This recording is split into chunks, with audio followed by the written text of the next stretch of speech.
If you're the stroker, you get the brunt of everything, right? If you win the race, it's the steersman's. It's fine.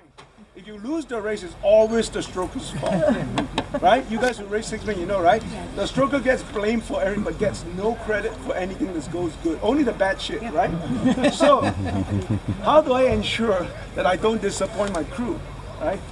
It's very stressful to be a stroker because, you know, you have to set the intensity, the stroke, and the pacing of it, right? You're the CPU, so to speak. If you fail, the rest of them will fail. So how do I keep it long for someone like Jeff behind me so that I can get the most out of him, right? So I have to go do this, plant and sit up. Look at his stroke, it's huge, right? Basically, I'm doing this in a 6-man. My head's up, right? It's not down like this, right? So I can take him, and when I switch over, it'll be this way, right? Same thing on both sides, look. So it'll be also like this. So this is the armor on this side, this is the non-armor side. And on the non-armor side, we always hedge. You're like, oh shit, I don't want to flip the armor. So I'm gonna go in this way. And even I also do it, right? So we're always weak on the right side because we hedge on and we go in this way. Now you're really screwed. Because if you hedge this way, the blade's entering vertically and you yank it, I just lifted the water, right? So I'm gonna flip the armor. Whether it's 1-man, 2-man, or 6-man, this motion is gonna flip the boat. In fact, what I really need to do is reach as far forward as possible. Because if those of you who understand it, when you drive down in the front, that basically is your crutch, yes? It helps you write the armor down. Agree? Right? Because it's just like this. I'm putting my frontal catch is my hedge, my bracing. Agree? You brace while you're paddling. So you don't ever have to worry about the armor flipping over. So we don't think about it. Every time you want to save the armor, you're not going to be on the armor side. It's always on this side, right? Even though, right? If the armor's different, oh, here we go. Yes? Mm-hmm. It's never come over and try and save it this way. It's too late. It takes too long to come over and save the canoe. Agree? Mm-hmm. So I don't know why we always worry about the armor side. The armor side takes care of itself. It's always on this side. So when you're paddling on the armor side, it's the same stroke. Get as far forward as possible and sit up with it. Plant and sit up with it. Alright? So you never ever pulling with your arms. Look, I can set the blade in the water. When we go back in the water, you'll see it. Plant. Well, literally, I'm doing this. This top hand is work's done. My top hand is going to catch the water. Look, it's in the water now, and I'm just sitting up with it. Right? Now it's very different from what Jeff was trying to do. And most of you are doing this. So you think you're driving it drum. Drive it. But where's the force going? That way. So if I'm in the front of the boat, I'm pushing the nose forward, your steersman is going to kill you. Yes? I'm steering against him, right? So you're driving it down, but you don't realize you're doing this. When you finish your stroke, you are 2 feet away from the bow, from the gunnel. This should be it. That's why I make people do stand-up. When they stand up paddling, you can see, because a long shaft, I was telling him, the best thing for him to do when he goes back home is do stand-up paddling with a long paddle, because when you have a long paddle, 5-degree deflection, holy crap. All of a sudden you're 3 feet away from the board because you're driving down this muscle. Your body drives it down, and then your bottom lat takes over to sit back with it. Lift, forward. Lift, forward. I think I'm gonna have to, get on Jeff's case maybe 50 times. No, but it was a good thing because I was trying to tell him, because we were trying to catch the bumps coming back against the current. So against the current, bumps are very hard to catch because there's no speed to it. So you're trying to get over a wall that's coming against you. So you see if the swell's coming against you and the wind's coming against you, how do you surf that? So you need some power, right? So if you don't have power, then you're trying to, in other words, if you don't have lift to get over the lip, you're gonna slam through the front of the wave, right? And it takes a lot more effort. So all I said to Jeff was, here it comes, lift, lift, lift, lift, follow through, lift, lift, lift. We're on it, follow through, follow through. That applies in the 6-man also, right? How do you know you're actually stacking your hands? Do you have some kind of check Yeah. point for you to know? Yeah. That's the easiest thing to mess up. Yeah, Not stacking your, what Mika brought up is very true. You're either doing just this, right? See, if you're looking down, you can't see it. So I always say, look up. Look, all this stuff I bring up, I'm guilty of it too, right? It's to the degree of guilt, yeah? We all do it. So my biggest issue when I'm paddling 6-man is always on the non-armor side, right? And my changes are also slow on non-armor side because when you go from this, you hedge. I mean that split second, 2/10 of a second, you go, that fumble is because in your mind, you worry about the flipping the canoe. I mean, even though at this stage we don't flip the canoe, but it happens. So, you know, what I do when I get down here like that, right? The simplest thing to do is I say, look, I mean, if you're in a coil canoe, I wouldn't recommend it, right? In your glass canoe, you literally want to run that blade right by the gunnel, right? You should be able to see it from the corner of your eye. If you're looking for it, your peripheral vision really helps. Your top hand, I mean, if you stand up, if I'm facing you, right? Your top hand should be the corner of your opposite, your right side eye. When I'm on the left side eye, your top hand, when you drive it down, should be on the peripheral vision of your left eye. Always, if you had to stack it, your eye, top hand, bottom hand is always on the side you're paddling. So is your leg on a 6-man. So everything is on the side of the power. So eye, top hand, bottom hand, leg. Switch over, same thing. Eye, top hand, bottom hand, leg. Because my leg is doing most of the work. I can tell you now, on the SWAT 6-man, when I get out after Lelio, Molo, the thing that's tiring the most is my legs, my butt, right? For those of you going to the gym, doing machine work to work your butt, so they stop the sag. 6-man's probably the best thing to do. See what I'm doing to my wrist? I have to twist it. Look at that. This hurts over time, yeah? But I can tell you the top Tahitian crews these days catch the blade this way, right? Because this, look, my wrist doesn't have to do this thing. I can enforce the power, you know, this, lock this elbow, drive my lat down, and move, right? There's no twisting that. It feels uncomfortable because you're barely grabbing the top handle, right? You're driving it down because if you lock your elbow, then you don't have to worry about this. The collapsing.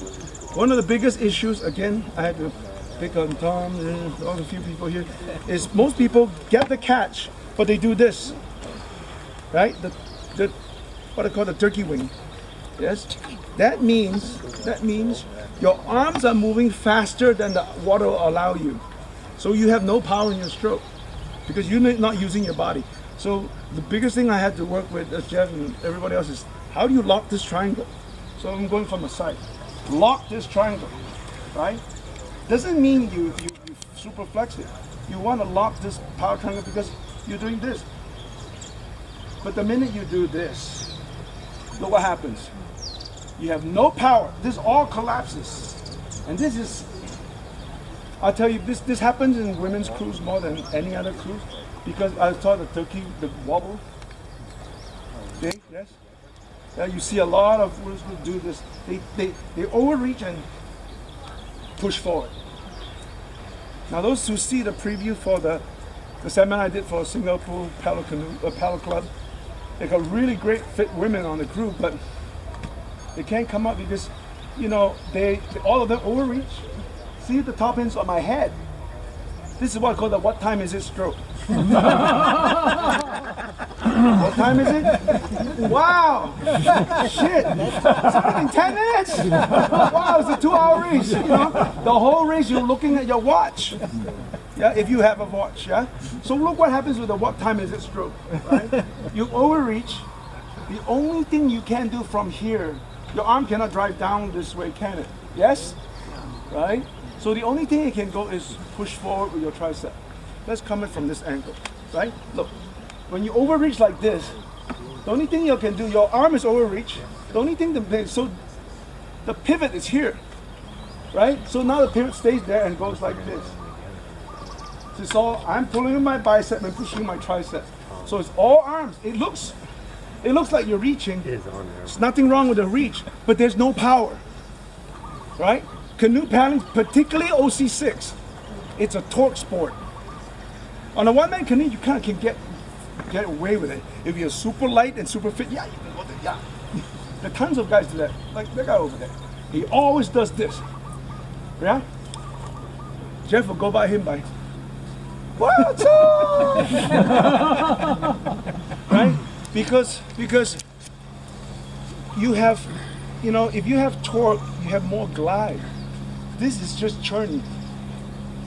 Yes?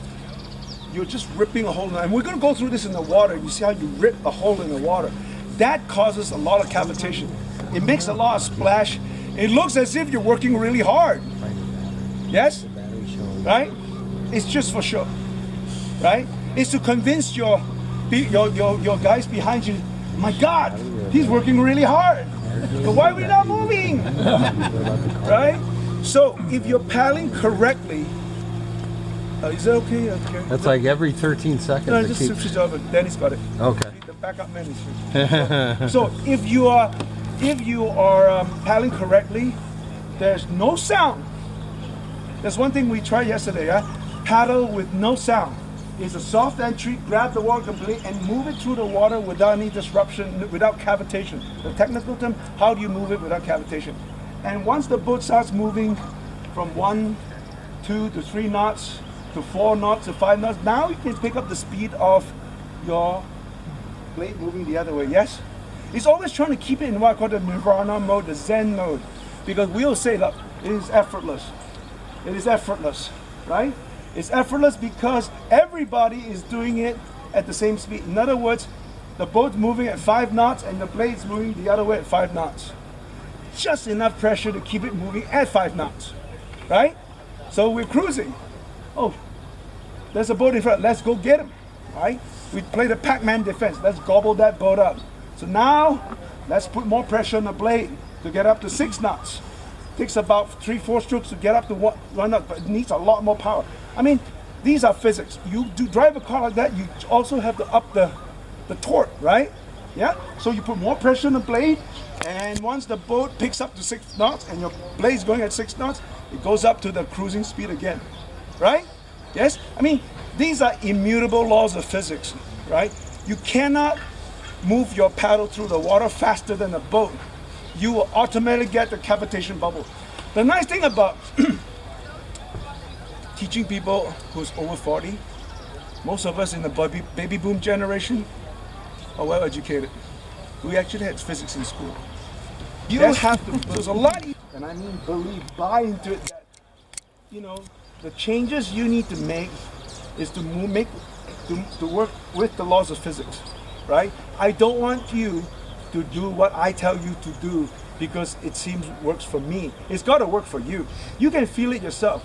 When you do that acceleration of the paddle, right? If you see all that, it's very loud, splashy, lots of white water. When you record it on video, it looks like you're just killing it. Actually, the only thing you're killing is yourself, right? You're not getting a lot of results out of it. It's a forward momentum. So that's all we're going to try and do when we get in the water is how do you paddle quietly and powerful. Teddy Roosevelt is what I would quote. Walk quietly with a big stick. Yes? Yeah? Don't make a lot of sound and bark with no bite, right? So you want to creep up on somebody, do it quietly, right? Without any sound, because then all your energy is going towards the power of the stroke. Yeah? Anybody have any questions before we get in the water?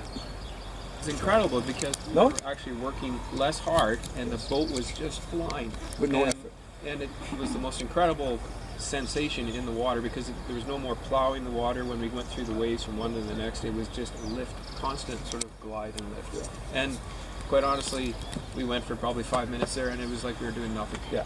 But it was the fastest part of the whole. But you felt it. Oh yeah, you can feel it, right? Yeah. And there's no way to describe it from from technical tips. You know, a lot of times, you know, when I first started paddling almost 20 years ago, you know, I asked the guys who were good, and I said, you know, can you explain to me how to feel it and catch it, like how to get on the bum, how to paddle? You got to feel it. I'm like, damn, that doesn't help me.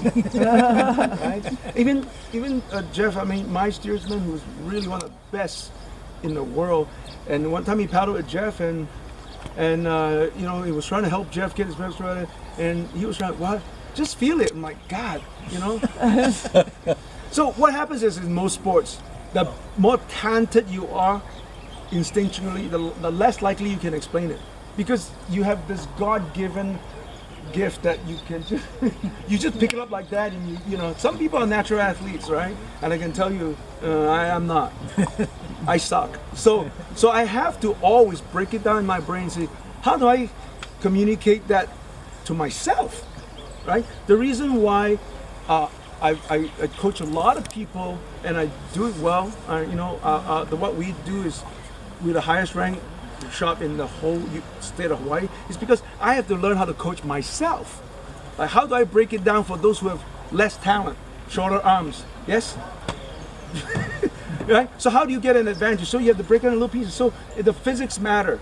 You know, I've been watching styles and types. Every club has a certain style. And it ain't about style. If your style contravenes the laws of physics, it's a fraud. Yeah, Ian. That is a Karika. So, and that's one of my teammates also, right? You know, one of the things. So, what you are trying to achieve is you have to be honest with yourself. I'm going to try different things, right? I'm going to try my old style. And the best way to feel it is, you know, if you guys have a GoPro camera, use it. Put it on the boat, put on a 6-man. I know some of you guys are doing rec program. It doesn't hurt to mount a GoPro on the boat, right? Because the nice thing about mounting it, right, when you upload the video, just tell the crew that you guys you're paddling with, just watch it. Nobody's saying anything bad about each other, right? It is self-evident. So that's the best way to get around that. But when you feel it, like what Jeff said, it's literally 6 guys doing this thing. You're flying in the air, right? Imagine 6 guys doing that, right? And going down a big bump, it's like effortless. And you're having so much fun, you don't even think about fatigue, right? You feel fatigue when you grind yourself in the boat. It's like, oh my God, this is like the salt mines, right? Yes, it's hot, it's sweaty. Man, I'm thirsty, nobody gave me water. Oh shit, this sucks, right? See, because that happens because you're fighting each other. 6 guys fighting each other. Oh my God, I don't care how fit you are. You're not gonna make it. So that few times we get on a bump for 5 minutes, wow. And instantly, Jeff, I said, look, we're flying and you're putting what, half the effort, at most half the effort what was you trying to do just a few changes before. And that's the Zen moment when you know the boat's lifted and moving, right? Let's try this in the water, guys, okay?